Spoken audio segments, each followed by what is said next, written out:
Now let's move on to the last part of air pollution, atmosphere, okay, of atmosphere and the environment. Next part we're going to cover, the last thing, is acid rain. Okay, you have heard about acid rain, but what actually causes it? Okay, and what is it about? So first thing you must know that acid rain is formed when acidic air, okay, is present. So acidic air, how do we get acidic air? Is when the air pollutants, okay, we talk about air pollutants such as sulfur dioxide and nitrogen dioxide. These two are your air pollutants which is acidic. Then what do? They dissolve in your rainwater. Okay? When you got acidic stuff, you put it with water, your water will become acidic. So in this case here, your rain with these air pollutants, you mix them together, you get acid rain. So how strong is it? It's about pH 4. I think this picture brings about a very good idea about our acid rain. You can see the guy is holding an umbrella, but because of the acidity of the rain, the umbrella is slowly being corroded away. Okay, being corroded away. So this is the danger of acid rain. Now it's about maybe pH 5 or pH 4. If it goes down even further, it will damage even more things and cause more harm to living things. Okay, so the key here is this. We talked about what is acid rain. We're going to see how does sulfur dioxide and nitrogen dioxide form the acid. So, first thing you must know is from sulfur dioxide. We're going to look at sulfur dioxide first. Okay, what does it do? It dissolves in your water to form this thing called sulfurous acid.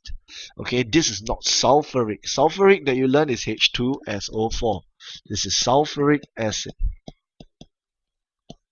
Okay, the one that we have in our air, okay, is your sulfurous acid. So your sulfur dioxide plus water, it gives you sulfurous acid. Okay, this equation is important here, so you must know this is the acid here. Now, with oxygen in the air, the acid may slowly oxidize to form sulfuric acid. So you can see the difference between these two is just plus one more oxygen. Okay, but I mean the equation doesn't look like this, but you can just see the difference. Okay, it's just one oxygen. So sulfurous acid, if you add it one more oxygen, okay, oxidizes, it forms your sulfuric acid. Next one, we're going to look at nitrogen dioxide. Okay, the second one over here. We covered sulfur dioxide, now we're going to look at nitrogen dioxide. So nitrogen dioxide is converted to nitric acid in the presence of oxygen and water. This equation is not so straightforward. It is not just nitrogen dioxide with water. You need oxygen around too. Right? So you can see here the equation is not balanced, but don't worry too much. Okay, what I need you to know is this. It is that these three compounds must be present in order for you to form your nitric acid. So it's nitrogen dioxide plus water plus oxygen give you nitric acid. Okay, so this is the equation you must know. As again, you must know. So please remember this equation over here. Okay, you have your sulfur dioxide equation, you have your nitrogen dioxide equation. And the next one, okay, is actually this thing called your carbon dioxide. You must be wondering, carbon dioxide? Since when did acid rain involve carbon dioxide? In actual fact, carbon dioxide is not so much causing acid rain, okay, because it is such a weak acid. Even if it reacts with the water or the rain, it doesn't kill much. Okay, it doesn't kill much. So unpolluted rainwater usually is slightly below 7.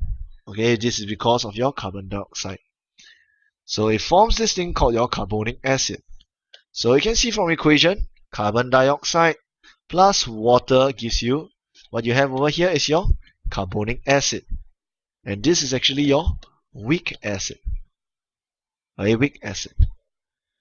So we have covered acid rain. Okay, talk about the equation over here. Sulfurous acid being formed, nitric acid being formed, carbonic acid being formed, but this is not the main component of the acid rain. And now let's move on. What is the effect of it? Okay, so you can see acid rains, obviously because it's an acid, it will react with metal and carbonates. Okay, so obviously metal bridges will get destroyed, okay, damaged. Right, because metal plus acid. Now, why stone buildings? Stone buildings actually are made out of carbonates. Okay, so carbonates plus acid. Okay, you know the reaction. I will not go into it, but take note, if metal bridge plus acid rain, stone buildings plus acid rain, they will become damaged. Definitely not a good sign. Another one of the effects is this, is the pH of water, okay, of natural water bodies. Now your fish lives in this water, okay, your sea creatures live in this water. Okay, the water that they have there is normally about pH 6.5 to 8.5. Now, if there's a lot of acid rain, it will reduce the pH to maybe not below but about 4. And then what happens? Your fish and other aquatic life will be dead because this rainwater causes the water to become acidic, and because the water is acidic, the fish and other lives cannot live in it. Okay? Cannot live. So this is one of the key damages of your acid rain. We talk about damaging buildings, we talk about affecting life, and the next one is that acid rain also leaches nutrients from the soil. Okay, so what happens is that when the acid rain hits the soil, the nutrients from the soil get absorbed, okay, get leached away. Leach means actually not absorbed, but more of like how to say, removed, okay, removed or drained. Actually, drain is a better word, drained away. Right? Acid rain also removes or drains away important nutrients from the soil. And obviously, without the important nutrients, your plants will die too. So you can see that acid rain has quite a few effects. It will damage buildings. Okay, it will kill water body animals. Okay, I mean not water body animals. It will kill the fishes and aquatic life. It will also causes your plants to die because the nutrients are being leached. So these are the effects of acid rain, and actually that marks the end of your atmosphere and the environment. So we talked about, in summary, we talked about a few things. Okay, what did we talk about?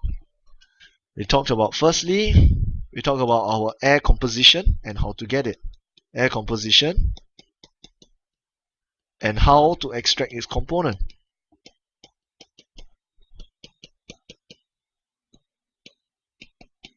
Okay, the next one that we talk about air pollution. Okay, what are the different air pollutants? The sources of it. Third one, we talk about our air pollution, but this time we talk about not the sources, but the effects of air pollution. And last one now, we talked about the acid rain. The acid rain is actually an effect of the air pollution, but we're going to pay a little bit more attention. We paid a little bit more attention because this is one of the key effects that we always face. Okay, and it's good to be educated about it. So this is marks the end. Okay, these are the summary, okay, of what you need to know about your atmosphere and environment.